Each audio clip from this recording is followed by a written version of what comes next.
Anchor Dhanush, welcome to iDream. ఈరోజు మనతో పట్టిన guest Bigg Boss fire brand RJ Kajal. తనతో మాట్లాడి మరెన్నో విషయాలు తెలుసుకునే ప్రయత్నం అయితే చేద్దాం. హాయ్ కాజల్. లాస్ట్ లో తనతో మాట్లాడి మరెన్నో విషయాలు తెలుసుకునే ప్రయత్నం అయితే చేద్దాం నీ గురించి అని. ఆల్మోస్ట్ ఇప్పటి వరకు సీజన్ 5 తర్వాత మాక్సిమం ఇంటర్వ్యూస్ ఇస్తూ ఉన్నావు కదా, అంతకుముందు చాలా రేర్, ఒకటో 1 or 2 ఉన్నాయి. సీజన్ 5 తర్వాత నుంచి అందరు అడిగే క్వశ్చన్స్ బిగ్ బాస్ ఏంటి, బిగ్ బాస్ తర్వాత ఏంటి, ఫ్యామిలీ తర్వాత ఇవే అడిగారు తప్ప ప్రీవియస్ మనం 2007 నుంచి ఎవరు అడగలేదు. నాకు ఇప్పుడు ఈ ఇంటర్వ్యూలో మొత్తం 2007 నుంచి వాట్ ఈస్ యువర్ జర్నీ అని తెలుసుకున్నాను. దానికంటే ముందు నేను పేరు మర్చిపోయాను, రెహమునిసా మెహషబానా అర్జే కాజల్. అదే అదే అది కొంచెం రహీమునిసా మెహషబీనా, రహీమునిసా మెహషబీనా, కాజలే బెస్ట్. అందుకే మార్చారు. అది ఏంటి ఆ స్టోరీ ఏంటి ఎవరికి తెలియదు, నాకు కూడా నిన్నే తెలిసింది ఈ మ్యాటర్. నేను యాక్చువల్లీ చాలా ఇంటర్వ్యూస్లో చెప్పాను. బేసికలీ అప్పట్లో మా ఎఫ్ఎంలో పనిచేసే మా బాస్ ఈ షబీనా అనే పేరు ఏదో పెప్పిగా లేదు, అప్పుడే కదా అప్పట్లోనే 2006 నుంచి ఎఫ్ఎంస్ రావడం స్టార్ట్ అయ్యాయి. అండ్ అందరూ చాలా ఘోరంగా వింటున్నారు, నైట్ పూట చెవుల్లో పెట్టుకుని వింటున్నారు. బస్సులో వెళ్ళినా బస్సు ఎఫ్ఎం ఉంటుంది, కార్లో వెళ్ళినా ఎఫ్ఎం. సో అప్పట్లో చాలా మంచి క్రేజ్ ఉండింది ఎఫ్ఎంకి. సో ఒక పెప్పీ నేమ్ ఉంటే బాగుంటుంది, షబీనా అనేది పెప్పీగా సౌండ్ చేయట్లేదు, పేరు మార్చుకోమని ఎప్పుడో చెప్పారు నేను ట్రైనింగ్ అవుతున్న రోజుల్లోనే. సో ఏం పేరు పెట్టుకుందామో ఆలోచిస్తున్నా కానీ ఫైనల్గా నాకు ఆన్ ఎయిర్ షో రంజాన్ రోజు చేసే ఆపర్చునిటీ వచ్చింది. So I'm going on air for the first time. So అప్పుడు పేరు మార్చుకో, ఏం డిసైడ్ చేసావు అంటే నాకు మైండ్ బ్లాంక్ అయిపోయింది, ఏం పెట్టుకోవాలి పేరు అని. అప్పుడు నాతో పాటు చేస్తున్న కోజాక్ తను ఆన్ గ్రౌండ్ ఉంటాడు, నేను స్టూడియోలో ఉంటాను అనమాట. తను అన్నాడు నా పేరు కమల్ కదా, సో కమల్కి కాజల్ అనే పేరు రైమింగ్లో ఉంది, సో కాజల్ అని పెట్టుకో అని అన్నాడు. నన్ను కూడా చిన్నప్పటి నుంచి కాజల్లా ఉన్నావు అనేవాళ్ళు కదా, సరే పెట్టుకుందాం అని పెట్టేసుకున్నా అంతే. అంటే కాజల్ అనే పేరు కాకుండా ఒక నిన్ను పెట్టుకోమంటే ఏం పెట్టుకుంటా అంటే, ఒక షోకి ఒక పేరు పెట్టేసిన తర్వాత మళ్ళీ బయటకు వచ్చాక మళ్ళీ నీ పేరుతోనే పిలుస్తారు కదా అందరూ. ఈ కాజల్ అనేది ఎలా అలవాటు అయిపోయింది అని? అందరికీ రేడియోలో పిలిచి అలవాటు అయిపోయింది. ఇంకా నేను కాజల్, నా ఇంట్రొడక్షన్ కాజల్ అని ఇచ్చుకోవడం అలా స్లోగా అలవాటు అయిన కొద్దీ అందరూ కాజల్ అని. కానీ ఇప్పటికీ నా చిన్నప్పటి ఫ్రెండ్స్ కానీ ఆర్ కాజల్ అని మార్చుకోక ముందు నన్ను షబ్బు, షబీనా అని పిలిచే వాళ్ళందరూ అలానే పిలుస్తారు ఇప్పటికీ. ఫ్యామిలీ కూడా అట్లాగే పిలుస్తారు. ఫ్యామిలీ కూడా షబ్బు అని నాకేం అర్థం కాదు నిక్ నేమ్ ఏమో ఇది లేదు, అందరు షబ్బు అనే పిలుస్తారు.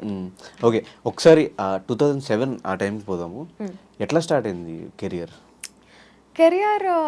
బేసికల్లీ విజయవాడ నుంచి హైదరాబాద్కి మా ఆయన విజయ్ కోసం ఇద్దరం అప్పుడే లవ్. సో అప్పుడు ఇద్దరం హైదరాబాద్ వచ్చేద్దామని డిసైడ్ అయ్యాము. ఇద్దరం హైదరాబాద్ వచ్చేసాము. ఇక్కడ నేను ఎంఎస్సి మైక్రోబయాలజీ చదివాను. జాబ్ చేద్దామని డిసైడ్ అయిన రోజుల్లో నా చదువుకు తగ్గ జాబ్ వచ్చింది. కానీ ఆ శాలరీ నంబర్ కానీ ఆ జాబ్ కానీ నాకు అసలు ఇంట్రెస్టింగ్గా అనిపించలేదు. పొద్దున్న నుంచి సాయంత్రం వరకు ఒకటే చోట కూర్చొని ఆ స్ట్రీకులు వేసుకుంటూ కూర్చొని ఇంక్యుబేట్ చేసి ఇంతేనా నా జాబ్, అవి నోట్ చేసుకోవాలి, ఆ మెడిసిన్స్లో ఏమన్నా ఇన్ఫెక్షన్ కాదు అవి చెప్తా, ఏంటా వర్డ్ గుర్తు రావటం, మొత్తానికి చదువు మర్చిపోయాను నేను. సో ఉందో లేదో, కంటామినేషన్ ఉందో లేదో చెక్ ఇదేనా నా జాబ్ అని నాకు నచ్చలేదు. అండ్ శాలరీ ఫిగర్ కూడా అస్సలు నచ్చలేదు అనమాట. అవి నాకు సరిపోవు, ఖచ్చితంగా సరిపోవు ఆ డబ్బులు. సో నేను నా వల్ల కాదు బుజ్జి, నేను ఇది చేయలేను అని చెప్పాను. అప్పుడే గుర్తొచ్చింది, మా శ్రీకృష్ణ అన్నయ్య విజయవాడలో ఉన్నప్పుడు మేము సింగింగ్ కాంపిటీషన్స్కి వెళ్ళేవాళ్ళం.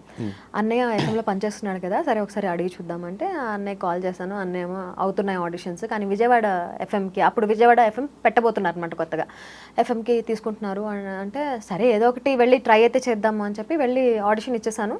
సెలెక్ట్ అయిపోయాను, కానీ విజయవాడ ఎఫ్ఎంకి సెలెక్ట్ అయ్యాను. నేను మళ్ళీ విజయవాడ వెళ్ళాలనుకోవట్లేదు. మా శోభన మ్యామ్ ఫుల్ సపోర్ట్ చేసేవాళ్ళు, నాకు చాలా ఇష్టం నేనంటే. నా స్టోరీ మొత్తం కూర్చొని విన్నారు, నీ లవ్ స్టోరీ ఏంటి అది ఇది అని. So full supportive. ఆవిడ ట్రై చేసి మొత్తానికి హైదరాబాద్లోనే ఉండేలాగా చేశారు. సో హైదరాబాద్ జాబ్ కంటిన్యూ చేసుకున్నాను. నా శాలరీ ఫిగర్ కూడా నాకు నచ్చింది. ఫార్మస్యూటికల్ కంపెనీలో వచ్చిన జాబ్ అది. నాకు 2500 అది పర్ మంత్. 2007 లో. అప్పటికి అది ఎక్కువైనా? చాలా తక్కువ, 2500. ఇక్కడ 10,000 FM లో. 2007 లో 10,000 అంటే it's like good amount. Daily ఉండక్కర్లేదు, 1 hour షో డైలీ ఉండాలి అంటే లైక్ 2-3 hours పొద్దున సాయంత్రం వరకు ఉండాలి. షో ఏమో 1 hour 2 hour, సో 2-3 hours, కానీ పొద్దున సాయంత్రం వరకు ఇక్కడ కూడా ఉండాలి. సో నార్మల్గా అందరికీ ఇంట్రెస్ట్ ఉండి ఇండస్ట్రీకి వచ్చేవాళ్ళు వేరు, అనుకోకుండా ఆర్జే అయిపోవడం వేరు. Yeah. ఏ ఎక్స్పీరియన్స్ లేకుండా Background లేకుండా. ఎవరి ఐడియా ఇది ఆర్జేగా నేను చేయగలుగుతాను అని ఎప్పుడు అనిపించింది? అంటే చిన్నప్పటి నుంచి నాకు మా ఫ్రెండ్స్ అందరూ చెప్పేవాళ్ళు నీ వాయిస్ బాగుంది అని. నేను కూడా ప్రాంక్ కాల్స్ చేస్తూ ఉండేదాన్ని అందరికి. వాళ్ళు కూడా ఎవరెవరో స్ట్రేంజర్స్ కూడా మీ వాయిస్ చాలా బాగుందండి, ఓకే వాయిస్ బాగుంటే సరిపోతుంది అని అనుకునే థాట్ ప్రాసెస్ అప్పట్లో. వాయిస్ బాగుంటుంది ఆర్జే అయిపోవచ్చు అని అనుకున్నా నేను. ఆర్జేస్ ఎవరిదన్నా షోస్ విన్నా ఆర్ ఎప్పుడన్నా యాంకర్స్ టీవీలో వచ్చే యాంకర్స్ షోస్ చూసినా I can do a better job అనిపించేది. సో అప్పుడు మిర్రర్లో చూసుకొని అట్లా ఒకవేళ నేను యాంకర్ని అయితే ఎట్లా మాట్లాడతాను అని మాట్లాడుకోవడం. సో అవన్నీ ఉన్నాయి కాబట్టి బ్యాక్ ఆఫ్ ద మైండ్ అన్నయ్య చేస్తున్నాడు కాబట్టి చేసి వెళ్దాము ట్రై చేద్దాము అని అనిపించింది. అండ్ ఆర్జే టు విజే ఎప్పుడు కన్వర్ట్ అయింది? ఇంకా వన్స్ ఎంటర్టైన్మెంట్ ఫీల్డ్లో అడుగు పెట్టిన తర్వాత నాకు అన్ని ఫీల్డ్స్లో 24 క్రాఫ్ట్స్లో అడుగు పెట్టేయాలి అని అనిపించింది. Movie language 24 crafts, but entertainment నేను చేయగలిగిన వాటిలో అన్నిట్లో నేను చేయాలి అని అనిపించింది. ఆర్జే తర్వాత డబ్బింగ్ ఆర్టిస్ట్ అవ్వాలి అని అనుకున్నా. ఒక్క సినిమాలో సిల్వర్ స్క్రీన్ పైన నా వాయిస్ వింటే చాలు అని అనుకున్నా. సో అక్కడి నుంచి I started dubbing artist career. చాలా మూవీస్కి డబ్బింగ్ చెప్పాను. బావా, మరో చరిత్ర, సావిత్రి, అవును 1, అవును 2, లడ్డు బాబు, పూర్ణకి, హీరోయిన్స్కి చాలా మందికి చెప్పాను. అట్లా చెప్పుకుంటూ ఓకే డబ్బింగ్ ఆర్టిస్ట్ కోరిక తిరిగిపోయింది, ఇప్పుడు విజే అవుదాము. విజే అవ్వడానికి కొంచెం చాలా ఇయర్స్ టైం తీసుకున్నాను. 2011లో మా ఆయనకి కార్ సర్ప్రైజ్ గిఫ్ట్ ఇచ్చాను అనమాట. గోల్డ్ మొత్తం తీసుకెళ్ళి తాకట్టు పెట్టేసి డౌన్ పేమెంట్ కోసం కట్టేసి ఓకే ఇప్పుడు డబ్బులు సంపాదించాలి, ఏం చేయాలి, ఇంకేమైనా ఎక్స్ట్రా కెరియర్ ఉండాలి, ఓకే విజయ్ ఏం చేయొచ్చు కదా అని అప్పుడు కరెంట్ కాజల్ షో అని ఒక కొత్త షో స్టార్ట్ చేశారు ఒక టీవీ ఛానల్ వాళ్ళు. అక్కడి నుంచి నేను విజయ్ కెరియర్ స్టార్ట్ చేశాను ఇన్ 2012. బట్ అది కూడా ఎక్కువ రోజులు చేయలే. ఆ ఛానల్ ఈ ఛానల్ చిన్న చిన్న ఛానల్స్లో చాలా షోసే చేశాను. బట్ 2015లో ఈటీవీ ప్లస్ మస్త్ టైం పాస్ అనే షో చేశాను. ఇంకా దాని తర్వాత బచ్చగాడివిరా అట్లా విజయ్ కెరియర్ స్టార్ట్ అయింది. అంటే చాలా మంది వన్స్ కెరియర్ ఇందులోకి వద్దాం అనుకున్నప్పుడు ఈవెన్ ఫీమేల్స్ అప్పుడు ఇంట్లో నుంచి ఒక టార్చర్ ఉంటుంది, వెళ్ళకూడదు ఇండస్ట్రీ అంటే ఇంతే, ఇలాగే ఉంటారు, వెళ్తే నువ్వు కూడా పాడైపోతావు, వద్దు వద్దు అని. అట్లా రిస్ట్రిక్షన్స్ ఏం లేవా? And that to Muslims families నుంచి ఇంకా ఎక్కువ ఉంటాయి, కనిపించకూడదు అంటారు బయట జనాలకి. నేను ఆర్జేయింగ్ స్టార్ట్ చేసినప్పుడే మా పేరెంట్స్ నాతో మాట్లాడకపోయినా ఎందుకు చేస్తుంది అలాంటి జాబ్ ఎందుకు చేస్తుంది అని మా అక్కతో ఫోన్లు చెప్పించేవాళ్ళు అనమాట. ఇందులో ఏముంది, నేను కనిపించను కదా, జస్ట్ వినిపించడమే కదా అని అప్పట్లో చెప్పేదాన్ని. ఇంకా స్లోగా ఓకే చూస్తున్నారు, నేను కూడా I'm happy in this career, I'm happy with my life, మా ఆయనతో హ్యాపీగా ఉన్నాను, సో ఇంకేం కావాలి అని చెప్పి ఇంకా they also did not stop me anywhere. ఇంకా మా ఆయన అయితే ఫుల్ సపోర్టివ్, నీకు నచ్చింది చేయ అంటారు. అప్పుడప్పుడు చెప్తాడు ఇది చేయొద్దు అది చేయొద్దు. ఒక్కసారి నేను డిసైడ్ అయ్యానంటే వారు వన్ సైడ్, నేను వెళ్తాను చేస్తానంటే చేస్తాను, మొండిగా కూర్చుంటే ఓకే ఇది మొండికి కూర్చుంది ఇంకా వదిలేయాలి దీన్ని అని వదిలేస్తాడు. స్టార్టింగ్ నుంచి ఆయన సపోర్ట్ అయితే ఫుల్గా ఉంటుంది. అండ్ ఆల్మోస్ట్ ఒక 17-18 ఇయర్స్ అవుతుంది కదా ఇండస్ట్రీలో. ఈ మధ్యలో ఎంతో మంది వచ్చారు, ఎంతో మంది పోయారు, టీవీలో సినిమాల్లో అక్కడ ఇక్కడ. సో కాన్స్టెంట్ గా ఇన్ని ఇయర్స్ ఇట్లా ట్రావెల్ అవడానికి what is the main reason? ఆ సక్సెస్ ఫార్ములా ఏంటి? Consistency and will power, 100% will power. And నేను ఏదన్నా చేయగలను అనే కాన్ఫిడెన్స్ డెఫినెట్లీ ఉండాలి. And I also believe in manifestation. నీకేమైనా కావాలి అని అనుకున్నప్పుడు నువ్వు అది ఏం చేస్తే సాధించగలవు అనేది చూసుకోవాలి, దానికి కావాల్సిన స్కిల్స్ డెవలప్ చేసుకోవాలి, and that will definitely happen ఏదో ఒక రోజు. అండ్ చాలా అప్ అండ్ డౌన్స్ ఈ కెరియర్ మొత్తంలో. గెలిచినప్పుడు ఎలా ఉండేదానివి, ఓడిపోయినప్పుడు ఎలా ఉండేదాన్ని? గెలిచినప్పుడు ఆబ్వియస్లీ హ్యాపీ ఫీల్ అవుతాను, ఓడిపోయినప్పుడు సాడ్ ఫీల్ అయినా మనసులో ఒకటి ఓకే ఇది ఇవాళ ఇలా జరిగింది అంటే ఖచ్చితంగా దీనికంటే ఏదో పెద్దది మంచిది రాబోతుంది, అందుకే ఇది జరిగింది, ఇది ఏది జరిగినా మన మంచికి అని బిలీవ్ చేసేదాన్ని నేను. So something good and something big is waiting for me అని నాకు నేను నచ్చి చెప్పుకొని మూవ్ ఆన్ అయిపోయేదాన్ని. అంటే మధ్యలో 2016 ఆ మస్త్ టైం పాస్ చేసిన తర్వాత ఒక 2-3 ఇయర్స్ ఎక్కడా కనిపించలేదు, రీజన్ ఏంటి? మస్త్ టైం పాస్ 2016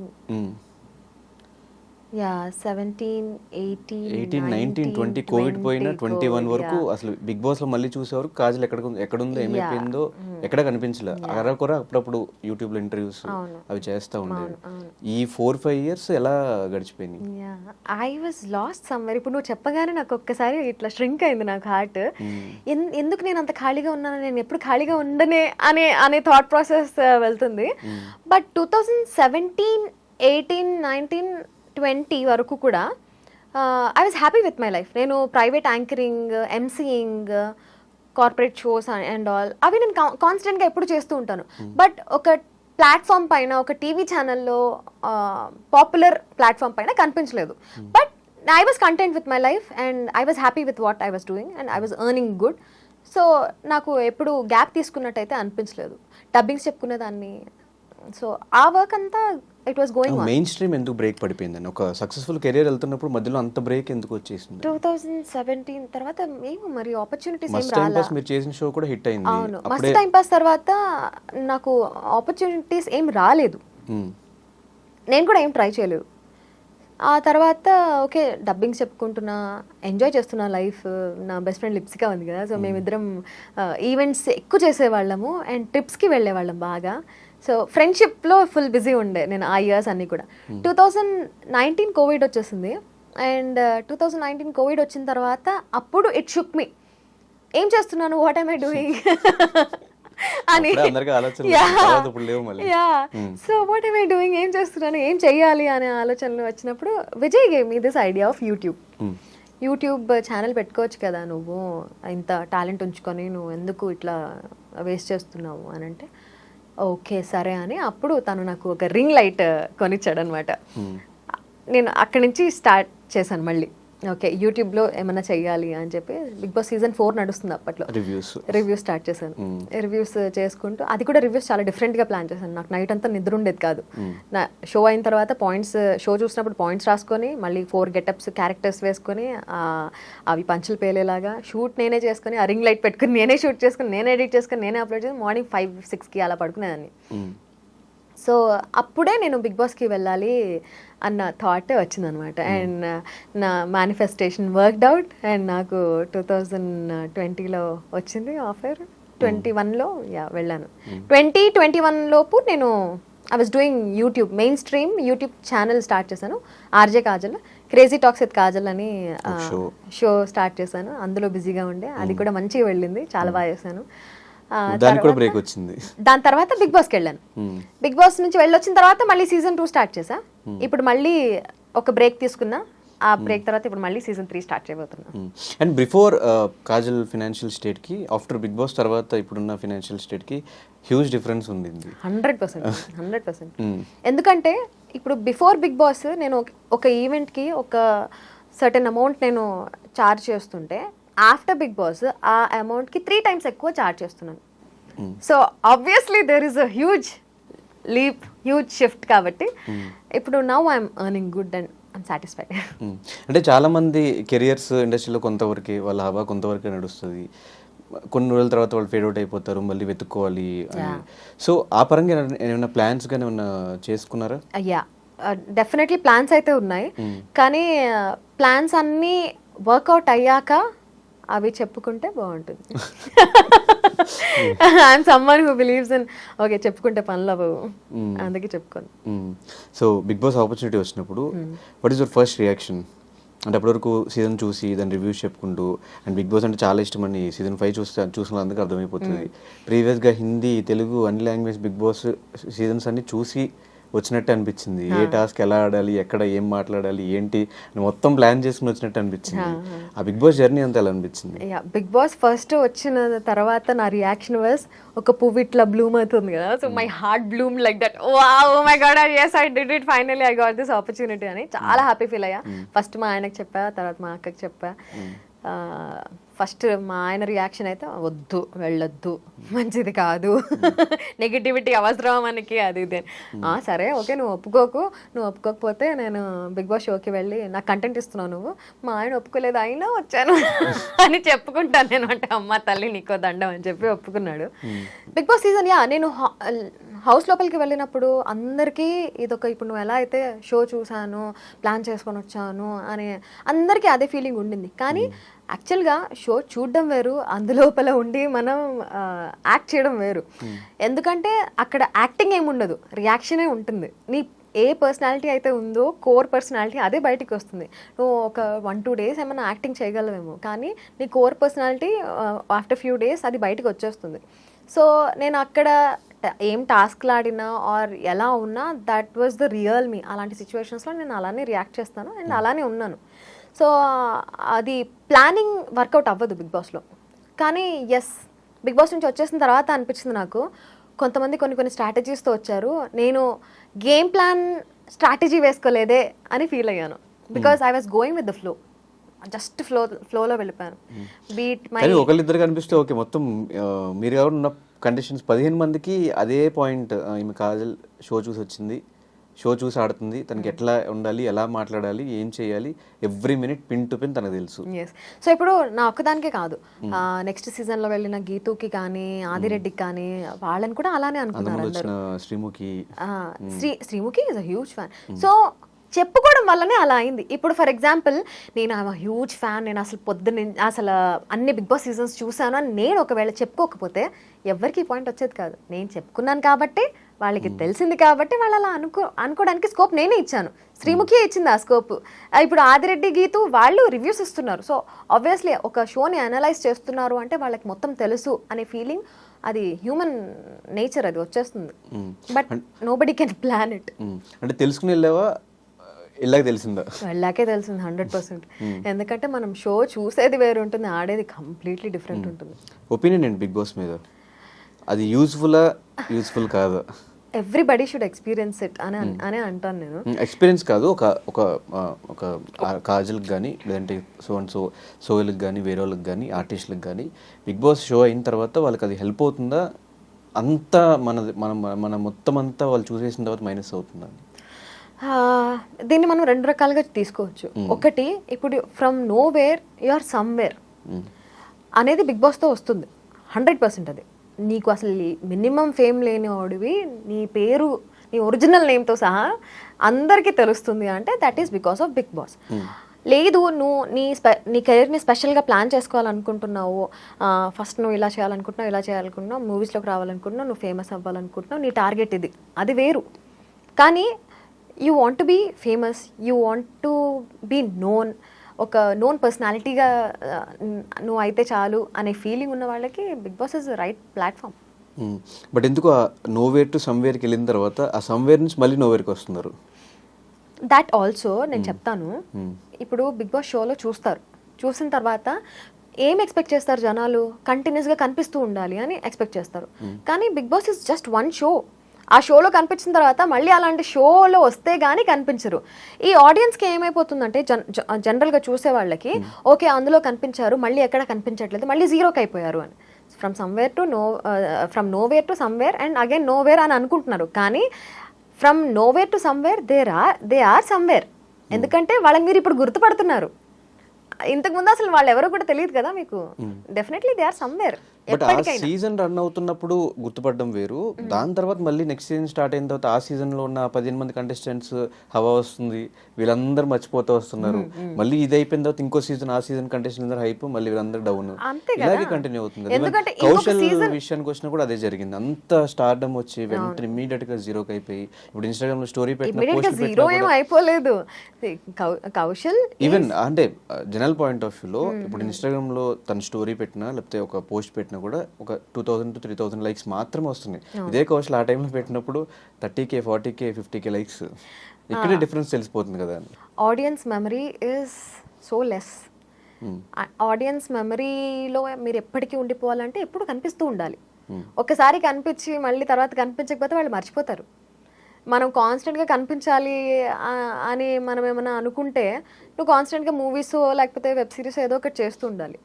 బిగ్ బాస్ వల్ల వచ్చిన ఫేమ్ నీకు లైఫ్ లాంగ్ కంటిన్యూ అవుతుందా అంటే ఒక రకంగా కంటిన్యూ అవుతుంది. ఇప్పటికీ సీజన్ 2 విన్నర్ ఎవరు అంటే కౌశల్ అనే అంటారు. ఉండిపోయాడు కదా అక్కడ. అలా రీసెంట్గా వచ్చిన సోయల్ కూడా ఇందాక అనుకున్నట్లే కంటిన్యూస్ కనిపించిన బ్యాక్ టు బ్యాక్ 3 సినిమాలు చేశాడు సోహెల్. 3 సినిమాలకి ఆయన అనుకున్నంత రెస్పాన్స్ గానీ అనుకున్నంత అదే నా అప్రిసియేషన్ పాయింట్ అర్థం కావట్లా. అసలు జోహెల్ అనేవాడు బిగ్ బాస్ ముందు ఎవరికి తెలీదు. సీరియల్స్ లో తెలుసు కదా, సీరియల్స్ లో అప్పటికే అంతమందికి తెలియదు కదా, తెలీదు. అంతమంది ఫాలోవర్స్ కూడా లేరు కదా అప్పుడు. సో కంటిన్యూస్ గా లైక్ కొట్టే వాళ్ళు ఎందుకు అంటే వాళ్ళకి గుర్తుంది, ఓకే అఖిల్ సోహెల్ ఫ్రెండ్షిప్ ఇంత బాగుండేది, నాకు ఈ పాయింట్ లో నాకు సోహెల్ బాగా నచ్చాడు, ఓకే తను ఏమైనా పోస్ట్ పెట్టినా అది గుర్తొచ్చి లైక్ కొట్టేవాళ్ళు. ఇప్పుడు ఇప్పుడు సీజన్ 5 వచ్చేస్తుంది, 6 వచ్చేస్తుంది, 7 వచ్చేస్తుంది, వచ్చినా ఒకవేళ ఫాలో కొట్టినా ఫీడ్ ఇట్లా స్క్రోల్ చేసేస్తారు. ఇప్పుడు ఎందుకు వస్తున్నాడు సోహెల్, పదా అని ఫాలో కొట్టేద్దాం అనేవాళ్ళు కూడా ఉంటారు. సో ఆడియన్స్ మెమరీ చాలా తక్కువ, చిన్నది. అండ్ మీ సీజన్ లో కూడా లోపల ఆల్మోస్ట్ ఒక 70% కాజల్ నెగిటివిటీ వచ్చింది, ఎందుకు? సో స్టార్టింగ్ లో నెగిటివిటీ వచ్చిందంట. దానికి రీజన్స్ కూడా నేను నా సైడ్ నుంచి ఆలోచిస్తాను కాబట్టి నేను నా సైడ్ నుంచే అనుకుంటాను. ఓకే నేను చెప్పాను కదా నా గుయి నేనే తవ్వుకున్నట్టు, నేను బిగ్ బాస్ ఫ్యాన్ అని అందరూ స్ట్రాటజీ అని అనుకున్నారు. అండ్ అందరూ అనుకున్న మాటలే ఇన్ఫ్లుయెన్స్ అయ్యాయి ఆడియన్స్ పైన. సో ఈ మాటలు ఇన్ఫ్లుయెన్స్ అయ్యాయి కాబట్టి నన్ను తక్కువ చూపించి నా గురించి మాట్లాడుకుంటుంది ఎక్కువ చూపించడం వల్ల ఓకే ఇదే నిజమేమో అని అనుకున్నారు. స్లోగా నా క్యారెక్టర్ ఇంకొంచెం బయటికి వస్తున్నప్పుడు audience got to know what real Kajal is. అప్పుడు జనాలు ఇష్టపడే వాళ్ళు ఇష్టపడ్డారు, ఇంకా తిట్టుకునే వాళ్ళు తిట్టుకున్నారు, అంతే. అంటే మీ బ్యాచ్ మీ ముగ్గురు సన్నీ, కాజల్ అండ్ మానస్, ఈ ఫ్రెండ్షిప్ మాకు బయటకు వచ్చిన తర్వాత ఎక్కడ పెద్ద కనిపించలేదు. ఆ టైంలో కొత్తలో కొంచెం కనిపిస్తుంది కానీ రీసెంట్ టైమ్స్ లో ఈ లాస్ట్ 1 year లో మీ ముగ్గురు కలిసి ఎక్కడికి వెళ్ళింది లేదు, ఏం చేసింది లేదు. కలుస్తూనే ఉంటాము, బట్ ఇప్పుడు అందరు బిజీ అయిపోయాం కాబట్టి నేను ఇంటర్నేషనల్ షోస్ కోసం ఆస్ట్రేలియా ఇట్లా యుఎస్ వెళ్తున్నాను, వాడు ఆస్ట్రేలియా యుఎస్ అన్ని కూడా అటు తిరుగుతున్నాడు. సో మా ఇద్దరికి ట్రావెలింగ్ అంటే చాలా ఇష్టం. అండ్ మానస్కి పెళ్ళైంది, ఆ తర్వాత పెళ్లిలో కలిసాం మేము లాస్ట్ ఇయర్. మానస్ పెళ్లిలో కలిసాము, పెళ్లిలోనే కలిసాము, పెళ్లిలో ఫుల్ హల్చల్ చేసాము. ఆ తర్వాత మేము ముగ్గురం కలవడం అనేది కష్టమే. హౌస్లో మేము ముగ్గురం కలిసి ఉన్నాం కాబట్టి మాకు బాండ్ కనిపించింది, కానీ బయటకు వచ్చిన తర్వాత ప్లాన్ చేసుకుని కలవడం అనేది కొంచెం కష్టమైన పనే. నేను సన్నీ ఎక్కువ కలుస్తూ ఉంటాం, బికాస్ నేను పార్టీస్కి వెళ్తూ ఉంటాను, వాడు కూడా పార్టీస్కి వస్తూ ఉంటాడు. మానస్ అప్పుడప్పుడు రేర్ పార్టీస్కి వస్తాడు, వచ్చినా కాసేపు కనిపించేసి వెళ్ళిపోతాడు. He is a complete family man, complete 9 అయితే ఇంట్లోనే ఉండాలి, 12 లేదా 12 అయితే 12 లోపల ఇంట్లో ఉండాలి, అలా టైమ్స్. నేను కూడా ఆబ్వియస్లీ అలానే, బట్ స్టిల్ నేను ఎక్కువ పార్టీస్కి అటెండ్ అవుతూ ఉంటాను. అండ్ హ్యాంగ్ అవుట్ చేయడం నాకు ఇష్టం కాబట్టి నేను హ్యాంగ్ అవుట్ చేస్తూ ఉంటాను. సో నేను సన్నీ ఎక్కువ కలుస్తాం, బట్ మేము ముగ్గురమే ప్లాన్ చేసుకొని కలవాలి అనేది కొంచెం టఫ్ టాస్క్. ఎవరు టఫ్ అంటే ఎవరు కలవని అంటారు ఎక్కువ అని? అంటే ఎప్పుడు నేనే ఇనిషియేట్ తీసుకోవాలి. నేనేమో ఐ ఆమ్ అ పర్సన్, నేను ఎలాంటి మనిషిని అంటే ఇప్పుడు నేను 10% ఎఫర్ట్ పెడితే నువ్వు 10% ఎఫర్ట్ పెట్టు, నువ్వు 10% ఎఫర్ట్ పెట్టు అని వాళ్ళు బెటర్ కాబట్టి మనకు నచ్చదు, వాళ్ళు మానేస్తాం. ఎగ్జాక్ట్లీ అంతే. వాళ్ళు ఎందుకు పెట్టరు, పెట్టాలనే ఉంటుంది వాళ్ళకి, కానీ వాళ్ళు ఇంకా ఎక్కువ బిజీగా ఉండడం వల్ల నేను బిజీగా ఉంటాను, కానీ నేను ఎఫర్ట్స్ పెడతాను కాబట్టి కొంచెం టైం తీస్తాను నేను. వాళ్ళు కూడా ఎఫర్ట్స్ పెట్టాలనుకుంటారు కానీ ఇంకా ఎక్కువ బిజీ ఉంటారు కాబట్టి వాళ్ళు పెట్టలేరు, కాబట్టి కలవలేకపోతున్నాం అంతే. అంటే ఈ తారుమారు అయిపోతున్నట్టు హౌస్లో మేము చూసిన ఫ్రెండ్స్ ఎవరంటే కాజల్, సన్నీ, మానస్. బయట మేము చూసినది ఎవరంటే హమీదా, కాజల్. ఈ బాండింగ్ ఎప్పుడు వచ్చింది? లోపలది కరెక్టా, మేము బయట చూస్తున్నది కరెక్టా? అరే గుర్తులేదా హమీదా నేను ఎంత క్లోజ్ ఉండేవాళ్ళము? హౌస్ లో మాకు అంత చూపించలేదు, మీ ట్రైన్ చూపించారు. నా జర్నీలో love you to Bigg Boss అని నేను ఇద్దరం గొడుగులు ఓకే, ఎప్పుడైనా చిన్న చిన్న మూమెంట్స్ ఉంటాయి కానీ ఫ్రెండ్షిప్ కంప్లీట్ చూపించలేదు మాకు. సో ఆ మూమెంట్స్ చూపించారు, but Hamida used to share a lot with me. మొత్తం అన్ని డే మొత్తం జరిగిందంతా కూడా మేము అట్లా వాక్ చేసుకుంటూ తిరుగుతూ మాట్లాడుకునేవాళ్ళం. ఇంకా సిరితోటి నాకు అంత అవకాశం దొరకలేదు, కానీ Hamida used to talk a lot. చాలా ట్రస్ట్ చేసింది నన్ను. ఒకే ఒక్క పాయింట్లో హమీదా ఆ టాస్క్లో తన ఎలిమినేట్ అయిపోయే వీక్ ముందు టాస్క్లో తను నాకు వర్స్ట్ పర్ఫార్మర్ కూడా ఇచ్చింది. ఆ టాస్క్లో తన నమ్మకాన్ని నేను వమ్ము చేశాను అనే ఫీలింగ్ వచ్చి తనకి నచ్చలేదు, because she is a very loyal person. చిన్న పప్పి లాంటిది అది, ఎంత కుక్క విశ్వాసంగా ఎట్లా ఉంటుందో అది కూడా షీఈస్ ఎగ్జాక్ట్లీ ద సేమ్, అంత విశ్వాసంగా ఉంటుంది అనమాట. కానీ కొంచెం నేను ఆ విశ్వాసంని బ్రేక్ చేస్తున్నాను అన్న ఫీలింగ్ వచ్చిందంటే తను she will be broke. So అట్లా ఆ ఒక్క టాస్క్ వల్ల అండ్ ఎలిమినేట్ అయిపోవడం వల్ల మా ఇద్దరికి మళ్ళీ మాట్లాడుకునే ఛాన్స్ రాలా. And that continued Bigg Boss నుంచి బయటకు వచ్చిన తర్వాత కూడా. ఏంటి 1.5 year వరకు మేము ఎప్పుడు మాట్లాడుకోలే. తను ఎప్పుడన్నా ఫోన్ చేస్తున్నా ఎందుకు కాల్ చేస్తుంది అబ్బా అని. అండ్ లిటరల్లీ మానస్ ఎంగేజ్మెంట్కి వెళ్ళేటప్పుడు మానస్ కాల్ చేసి అరే హమీద కూడా వస్తుంది అంటే సన్నీతో నేను అరే హమీద ఎందుకు వస్తుందిరా ఇప్పుడు మాతో పాటు అన్న హ్యాపీగా మన ఇద్దరం వెళ్ళేవాళ్ళం కదా అని అనుకున్నా.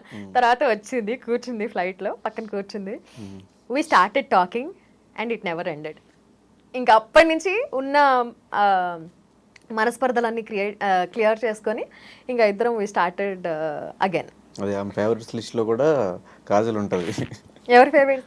Hamida favourite list. నా ఫేవరెట్స్ లిస్ట్ లో కూడా ఉంటుందా? బాగానే కలిసిపోయారు అయితే. బాగా కలిసిపోయారు. మొత్తానికి బిగ్ బాస్ విడగొట్టే మీరు కలిసిపోయారు. ఎస్. సో రీసెంట్ గా ఆమెకి ఒక గిఫ్ట్ కూడా ఇచ్చాం బర్త్డేకి.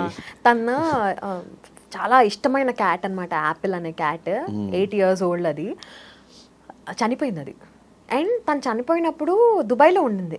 ఎట్లా ఏడ్చిందంటే లిటరలీ హాస్పిటలైజ్ అయిపోయింది తను. దాన్ని చూసి నాకు చాలా బాధ అనిపించింది.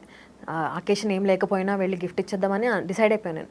తర్వాత గుర్తొచ్చింది, ఓకే June 3rd బర్త్డే ఉంది కదా, సరే ఇచ్చేద్దాము గిఫ్ట్ అని చెప్పి అప్పుడు ప్లాన్ చేసి గిఫ్ట్ ఇచ్చాను. She felt so happy. Every day snaps పంపిస్తుంది, ఎవరిని తెచ్చిచ్చావరా నువ్వు, సేమ్ యాపిల్ అనే బిహేవ్ చేస్తున్నాడు అని చెప్పి.